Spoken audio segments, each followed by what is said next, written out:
¿Crees que el deporte influye en el estado de ánimo o situación sentimental de las personas?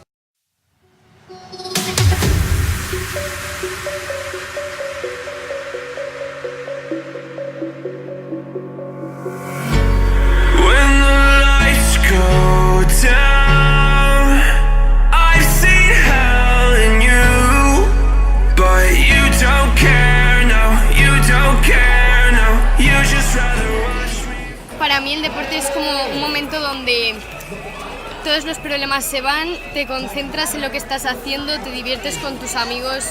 O una persona está amargada de la vida, pues necesita correr un poquito, ¿no? Pues sí, yo sí que noto que cuando hacemos deporte estamos más equilibrados, reaccionamos de manera más serena.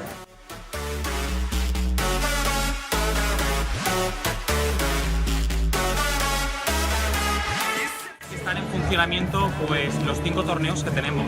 Tenemos por un lado el fútbol sala, tenemos los 2 campos de vóley en pleno funcionamiento y ahí al final podemos ver el balontiro. Luego dentro del gimnasio tenemos el tenis de mesa y la verdad es que estamos disfrutando del Día del Deporte y todo lo que habíamos previsto pues se está desarrollando fenomenal. ¿Sí? ¿Os sale o no? ¿Sí? Vale. Mientras 1, 2 y 3. Y el... Vale, vale. Hay que hacer 2 veces esta rutina. 2, 3, 4, 5, 6, 7, 8. Giramos.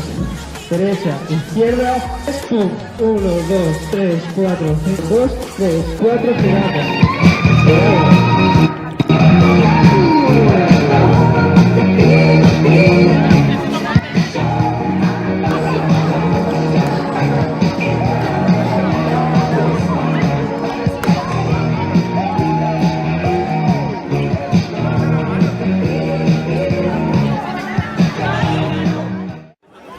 ¿Sabes qué día es el Día del Deporte? Me he enterado este año porque lo celebráis en el instituto, pero no sabía. Pues es el 6 de abril, que es mañana, pero como es sábado pues lo celebramos hoy. No lo sabía hasta que hace unos días me lo informaron. Es un día muy importante, además queda señalado en el calendario el día 6, que es mañana sábado, pero que como no es un día lectivo, lo celebramos el día 5.